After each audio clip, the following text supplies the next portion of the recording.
O que a Bíblia representa para você?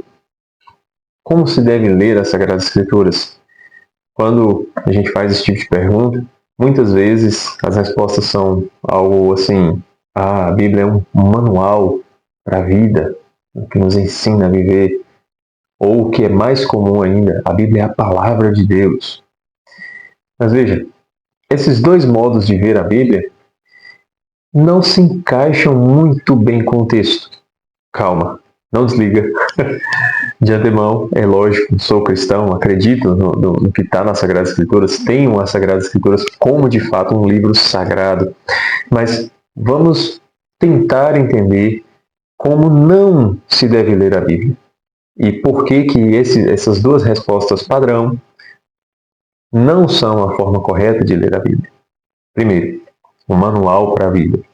Quando a gente fala esse tipo de coisa, o que vem à mente? Um manual para a vida, certo? É algo que nos ensina a viver. Mas nos ensina de que modo? Através da lei? Através dos mandamentos? Através dos mandamentos que estão no Antigo Testamento, no Deuteronômio, no Êxodo, na lei mosaica, né? A lei de Moisés? Ou no que está no Evangelho? Se é um ou outro, a gente acaba excluindo uma parte e é evidente que a Bíblia inteira não é mais um manual para a vida. Se é só o Evangelho, então não é a Bíblia que é o manual para a vida. Porque se a gente, claro, olha para algumas leis que estão no Antigo Testamento, algumas leis de Moisés, a gente se espanta com coisas que na nossa sociedade são completamente absurdas para nosso contexto. Então, beleza. Então vamos reduzir ao Evangelho. Então é o Evangelho que é o manual para a vida. Mas se é o Evangelho que é o manual para a vida, como ler o restante das Sagradas Escrituras? Como compreender essas leis mosaicas que, para nós hoje, são leis inclusive muito duras em alguns aspectos?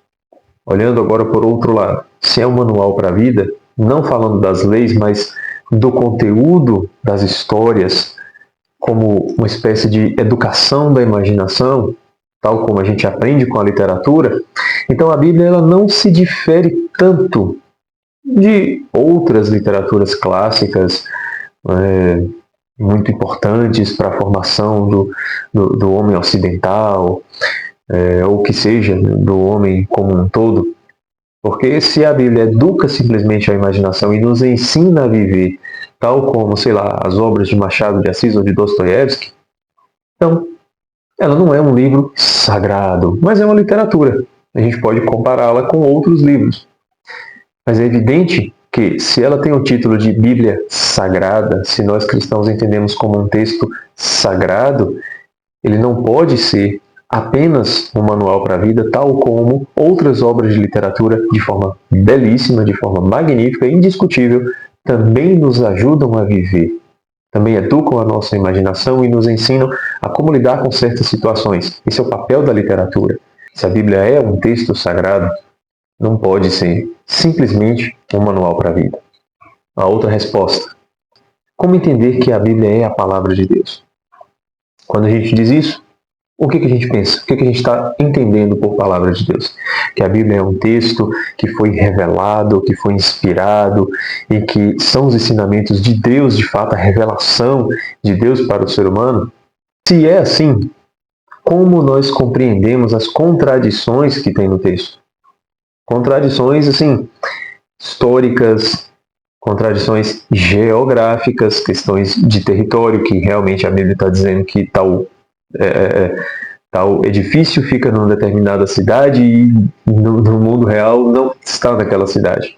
Ou divergências, onde um autor diz que um fato aconteceu numa cidade e outro autor, dentro da mesma Bíblia, só que num outro livro da Bíblia, diz que aquele mesmo fato aconteceu num outro local.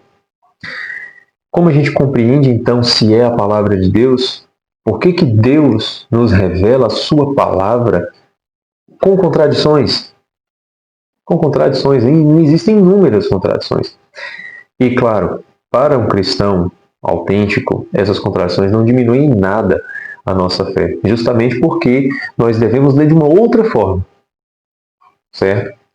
Então, se tem contradições, como que é a palavra de Deus? Tá, essa resposta é até mais fácil da gente lidar, porque muitos entendem que a palavra de Deus é nosso Senhor Jesus Cristo, o que está lá também, né, no prólogo de São João, que o verbo, a palavra, estava com Deus, era Deus e se fez carne e habitou entre nós. Logo é Jesus Cristo.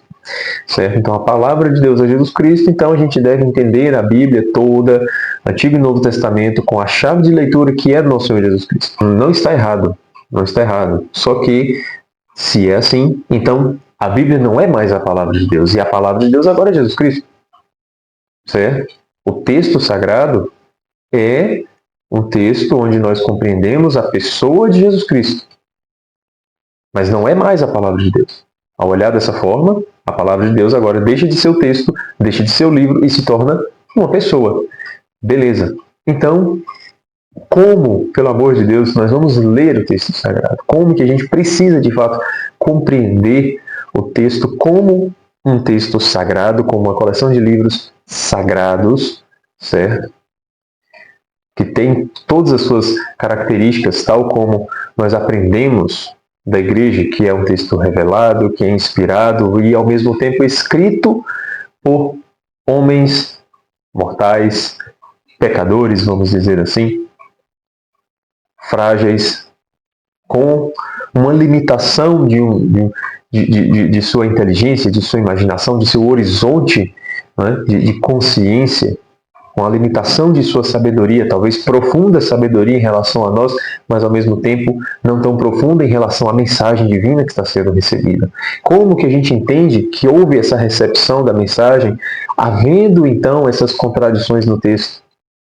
Como que a gente vai entender a Bíblia, que, sendo ou não sendo palavra de Deus, é o texto que nos apresenta a história de nosso Senhor Jesus Cristo e a história da revelação divina como um todo? Isso daí eu não vou responder nesse vídeo. Fica a curiosidade para um próximo. Tá? Esse vídeo curtinho foi só para uma espécie de chamada, para que a gente pense junto. O que é o texto sagrado? Quando a gente pega a Bíblia nas mãos, certo? A Bíblia inteira, hoje é muito fácil, muito fácil.